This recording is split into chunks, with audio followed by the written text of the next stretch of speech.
in homeopathy, the body has a natural ability and tendency to want to heal. It wants to be restored. That's philosophically how we think in homeopathy about health.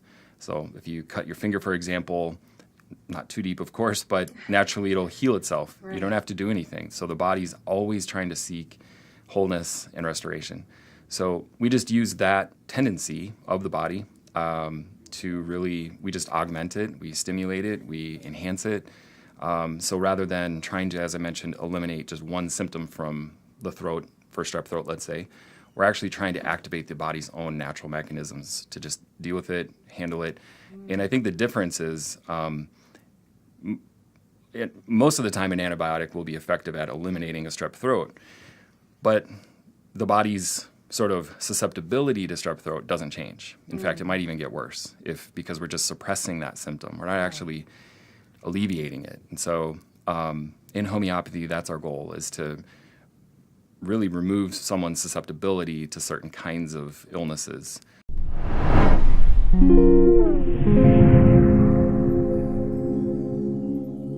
You know, when I think about homeopathic medicine, I think about strengthening our immune system and helping to teach our immune system to function. But can you talk a little bit more about what homeopathic medicine is? Absolutely, I'm happy to. So the way I first describe homeopathy is it's both the art and science of healing, and the explanation of that is a little deeper.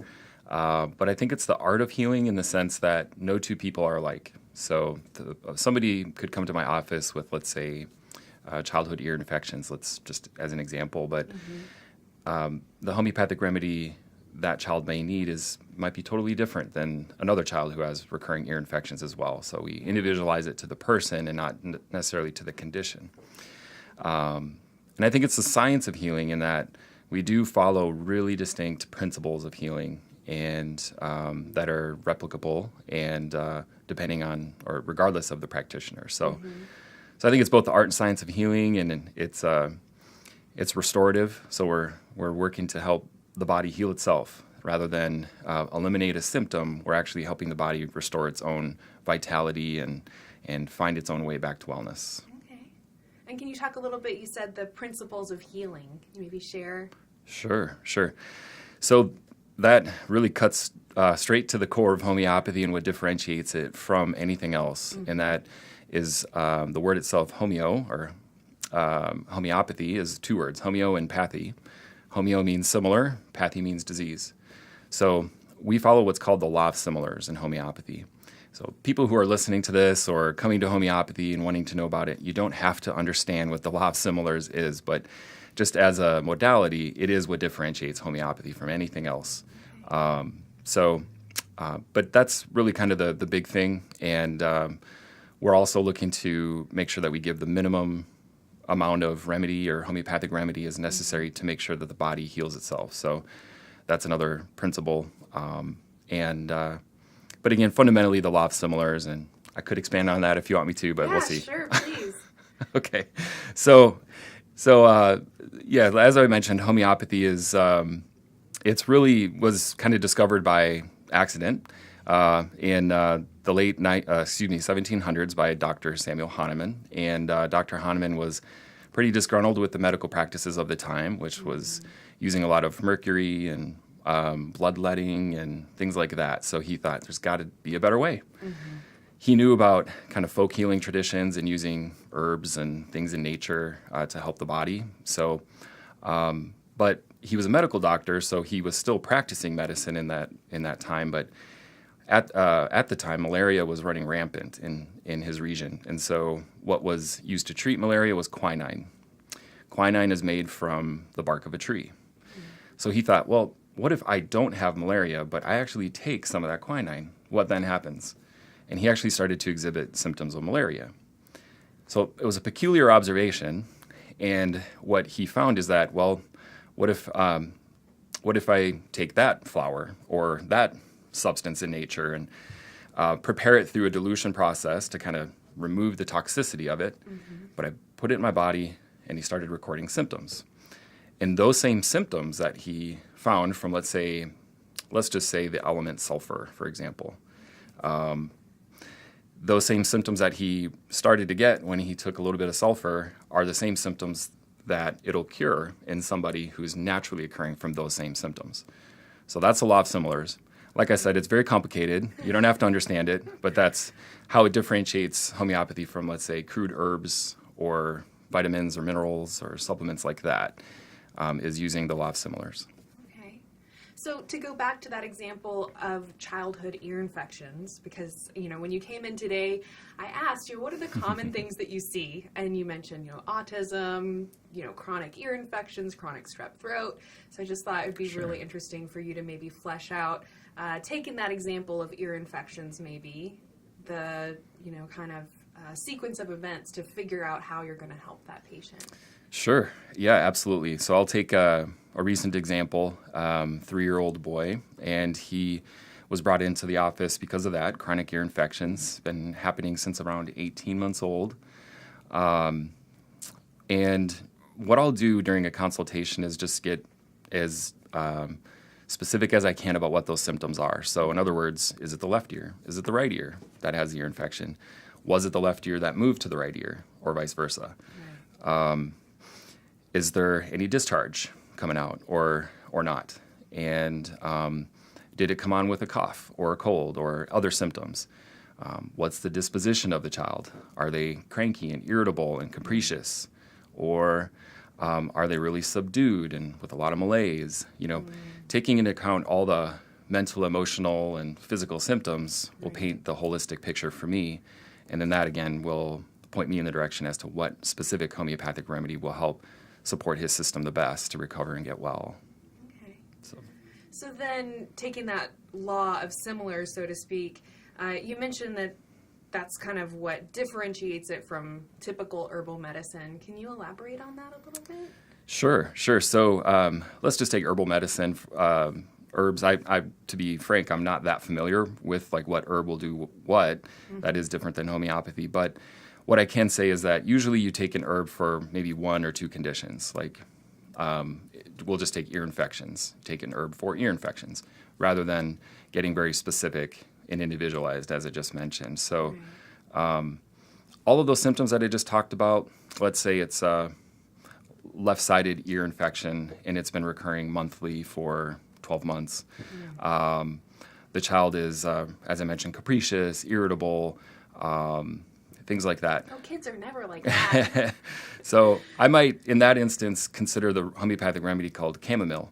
So chamomile is actually an herb as well, but when you prepare it homeopathically, it'll really help with all of those symptoms. And so that's using kind of the law of similars there, where again, you're individualizing it to the holistic picture of all of what's going on, rather than just like ear infections, meaning just the condition itself. Mm-hmm. And then, I know that I've seen, homeopathic remedies in the drugstore, or, there's lots of different products now that are online available. What's your general feeling about, over-the-counter homeopathics? Sure. I think there's probably a couple purposes that serves. I think it helps to kind of bring homeopathy a little bit more to the forefront of people's minds that, there is an alternative. I don't have to resort to an antibiotic that, yeah, sure, it'll take care of things for a while, but it doesn't ever get to the root of things or heal totally.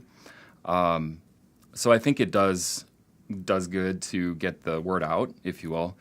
And then if you work with a homeopath, a professional homeopath like myself or anybody else, we're going to individualize treatment. So maybe those over-the-counter remedies have a bunch of different homeopathic remedies combined or together.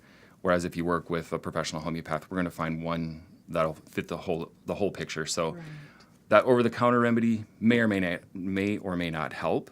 Whereas if you get a good remedy individualized to the situation in person, then it'll absolutely work really fast. Okay. And that makes perfect sense. Just in general, whether you're going and getting a lot of different homeopathic over-the-counters, or even getting into the more like typical over-the-counter drugs that we think about, like antibiotics and anti-inflammatories, etc. It definitely makes sense that if somebody's really getting a clear picture of the patient, and here on the podcast we talk a lot about functional medicine or holistic healing, just looking at the whole person and really recognizing that all the different systems work together.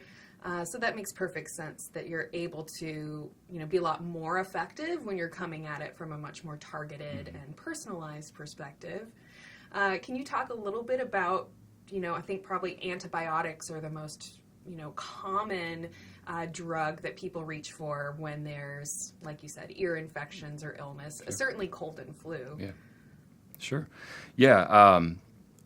So another, I guess, common thing that folks will, and really all of us are using the tools that we have. I actually practice out of a medical clinic in Cedar Park. So I often talk with a lot of the nurse practitioners, medical doctors on staff, and everybody's using the tools that they have, but a lot of times just comes down to antibiotics. So they're very often asking me questions. I have a patient, they have strep throat. What would you recommend? And that's great, again, because there's more exposure, more interest generated with homeopathy, but it's also not so easy and clear-cut. Like I said, I'll need to actually sit down with the person and understand even the sensation of the pain. Like, for example, strep throat. Is it a stabbing pain? Is it dull, achy pain? That'll differentiate which homeopathic remedy will help them best. So I do think that homeopathic remedies do provide an alternative to antibiotics in that regard. I think that was your question.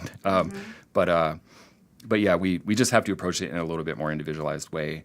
And in spite of that, even, I do think modern medicine is kind of moving that direction too, with gene therapies and understanding the genomes and, understanding that we all don't react or respond to medicine in totally the exact same way. So I think conventional medicine is also now kind of moving into this direction of individualized treatment. So perhaps homeopathy will kind of snap into that progress too. Who knows? We'll see. Right. But there's definitely a lot of, I think, skepticism about homeopathic remedies. And, I think a lot of that, at least from what it sounds like, is that, in order to have the most effective homeopathic treatment, it's going to require you spending some time with the patient. And it definitely feels in our, mainstream medical system as it is right now, that they're trying to get through patients more quickly. And there definitely tends to be this, like, if this symptom, then that drug kind of thing that's really common. And I think a lot of people at this point are, getting, a little disenchanted maybe with that system because either the mainstream medications haven't worked for them or they create a bunch of other unwanted side effects. And so the desire for a more natural, less invasive solution is definitely becoming more widespread. Yeah. To talk a little bit more about, antibiotics and why people might want to seek an alternative to the typical antibiotic treatment, how does homeopathic medicine help the person heal maybe more easily or more quickly? Sure. Yeah. I think the system of medicine, let's say conventional medicine, is to really just to try to eliminate a symptom from a specific part of the body. So I know we're talking about antibiotics, so I'll just keep going with that. That's very often used to do that, just eliminate everything ultimately in the system, but particularly bacteria that could be causing an illness. In homeopathy, the body has a natural ability and tendency to want to heal. It wants to be restored. That's philosophically how we think in homeopathy about health. So if you cut your finger, for example, not too deep, of course, but naturally it'll heal itself. Right. You don't have to do anything. So the body's always trying to seek wholeness and restoration. So we just use that tendency of the body we just augment it, we stimulate it, we enhance it. So rather than trying to, as I mentioned, eliminate just one symptom from the throat, for strep throat, let's say, we're actually trying to activate the body's own natural mechanisms to just deal with it, handle it. And I think the difference is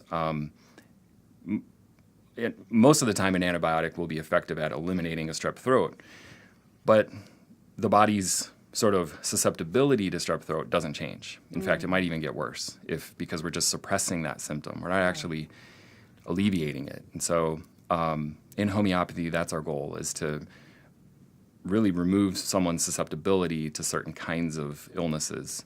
So I think once you are taking a remedy, it might immediately help with whatever it is you have going on.